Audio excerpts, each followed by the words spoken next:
ఈరోజు క్లాసులో మనం సంఖ్యామానం గురించి నేర్చుకుందాం. సంఖ్యామానం సంఖ్యలను ఎన్ని రకాలుగా విభజించవచ్చు, వాటిని వేటి చేత మనం సూచిస్తాం, వాటిని ఎలాగ మనం లెక్కిస్తామనే విషయాలను ఈరోజు క్లాసులో మనం నేర్చుకుందాం. మొట్టమొదటిగా సంఖ్యలను లెక్కించడానికి మనం వాడేటువంటి అంకెలు 1, 2, 3, 4, 5, 6 అండ్ సో ఆన్, వీటిని మనం సహజ సంఖ్యలు అంటాం. ఏమంటాము? సహజ సంఖ్యలు. అంటే సహజంగా వస్తువులను కానీ డబ్బులను కానీ లెక్కించడానికి, ఏ వేటినైనా కూడా లెక్కించడానికి వాడేటువంటి సంఖ్యలనే మనం సహజ సంఖ్యలు, వీటిని ఆంగ్లంలో న్యాచురల్ నెంబర్స్ అని అంటాం. ఈ న్యాచురల్ నెంబర్స్ని క్యాపిటల్ ఎన్ చేత మనం సూచిస్తాం. క్యాపిటల్ ఎన్. ఇవి ఎక్కడి నుంచి ప్రారంభమవుతాయి? 1, 2, 3, 4, 5, 6 అండ్ సో ఆన్.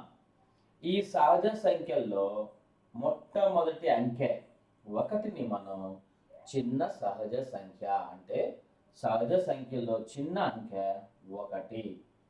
పెద్ద అంకె లేదా సంఖ్య దాన్ని మనం ఐడెంటిఫై చేయలేము, ఎందుకంటే చాలా సంఖ్యలు ఉంటాయి కాబట్టి. ఇక రెండో సంఖ్యలు పూర్ణాంకాలు. వీటినే మనం హోల్ నెంబర్స్ అని అంటాం. Whole numbers. ఇంగ్లీష్ అక్షరమాలలో డబ్ల్యూ ఏదైతే ఉందో దాన్ని, క్యాపిటల్ డబ్ల్యూని మనం ఈ పూర్ణాంకాలని సూచించడానికి వాడతాం. ఇవి ఎక్కడి నుంచి ప్రారంభమవుతాయి? 0తో ప్రారంభమవుతాయి. 0, 1, 2, 3, 4, 5, 6 0తో ప్రారంభమవుతాయి. ఈ పూర్ణాంకాలలో అతి చిన్న సంఖ్య 0. పూర్ణాంకాలలో అతి చిన్న సంఖ్య 0. తర్వాత మూడోది చూసినట్టయితే పూర్ణ సంఖ్యలు. వీటినే మనం ఇంటీజర్స్ అంటాం. దీన్ని ఇంగ్లీష్ అక్షరమాలలో ఉన్నటువంటి క్యాపిటల్ జెడ్ చేత మనం సూచిస్తాం. ఈ పూర్ణ సంఖ్యల్లో 2 రకాల సంఖ్యలు ఉన్నాయి. ఒకటి ధనపూర్ణ సంఖ్యలు, రుణపూర్ణ సంఖ్యలు. ధనపూర్ణ సంఖ్యలు అంటే పాజిటివ్ ఇంటీజర్స్, రుణపూర్ణ సంఖ్యలు అంటే నెగటివ్ ఇంటీజర్స్. వీటిని మనం ఎలా గుర్తుపట్టగలం అంటే, మనకి 6వ తరగతిలో సంఖ్యారేఖ అనేటువంటి ఒక చిన్న కాన్సెప్ట్ వచ్చింది. ఈ సంఖ్యారేఖ మీద 0 నుంచి కుడివైపు ఉన్నటువంటి అంకెలను మనం ధనపూర్ణ సంఖ్యలు అని అంటాము. 0 నుంచి ఎడమవైపు ఉన్నటువంటి అంకెలు లేదా సంఖ్యలను మనం రుణపూర్ణ సంఖ్యలు అంటాం. Positive integers, negative integers. అంటే 0 నుంచి కుడివైపు గనక వెళుతూ ఉంటే దాని యొక్క విలువ పెరుగుతుంది. 0 నుంచి ఎడమవైపు గనక వస్తూ ఉంటే దాని విలువ తగ్గుతుంది. తర్వాత 4వది అకరణీయ సంఖ్యలు. దీన్ని ఇంగ్లీష్ అక్షరమాలలో క్యాపిటల్ క్యూ చేత మనం సూచిస్తాము. దీనిలో అకరణీయ సంఖ్యలు అంటే P/Q రూపంలో రాయగలిగినటువంటి సంఖ్యల్ని మనం అకరణీయ సంఖ్యలు అని అంటాం. అంటే భిన్న రూపంలో రాయగలిగినటువంటి సంఖ్యలు. ఇక్కడ భిన్న రూపంలో రాయగలిగేటువంటి సంఖ్యలు ఒక 2 అంశాలు మనం ఈజీగా గుర్తుపెట్టుకోగలిగితే అవి అకరణీయ సంఖ్యల, కరణీయ సంఖ్యల అని మనం సులభంగా విడదీయవచ్చు అన్నమాట. మొట్టమొదటి అంతమయ్యే దశాంశాలు. దశాంశాలు అంతం అవ్వాలన్నమాట. తర్వాత రెండోది ఆవర్తనం కలిగినటువంటి సంఖ్యలు, రికరింగ్ ఉన్నటువంటి సంఖ్యలు. ఇవి అకరణీయ సంఖ్యలు.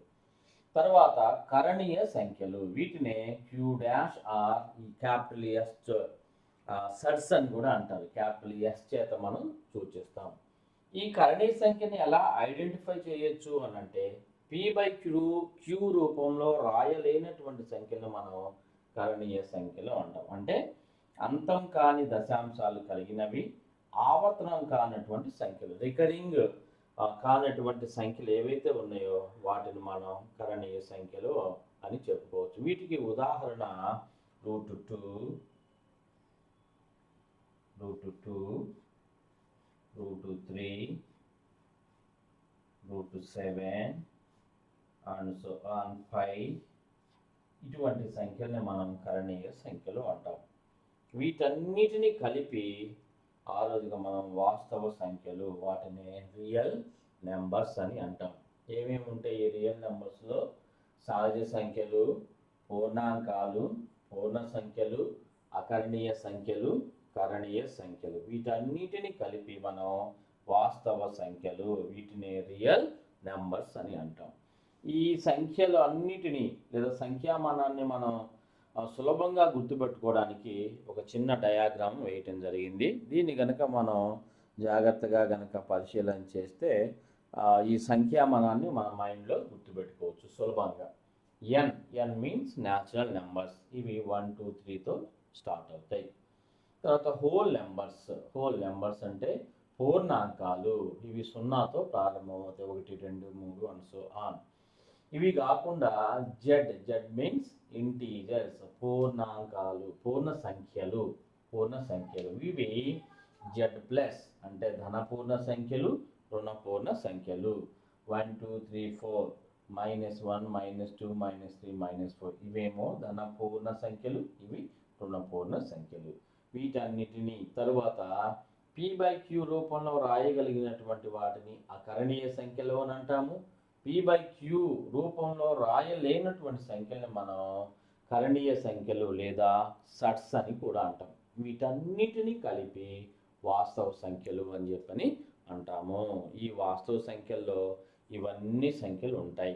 ఇవి మనం 10th క్లాస్లో ఫస్ట్ చాప్టర్లో వాస్తవ సంఖ్యల్లో √2 ఒక కరణీయ సంఖ్య అని చూపించండి, √3 ఒక కరణీయ సంఖ్య అని చూపించండి, అలాగే √7 ఒక కరణీయ సంఖ్య అని చూపించండి అనే ప్రాబ్లమ్స్ ఉన్నాయి. వాటికి మనం ఇంట్రడక్షన్గా ఈ పార్ట్ని కనుక జాగ్రత్తగా మనసులో గుర్తుపెట్టుకుంటే ఆ లెక్కలు చేయడానికి చాలా సులభంగా ఉంటుంది. Right, thank you.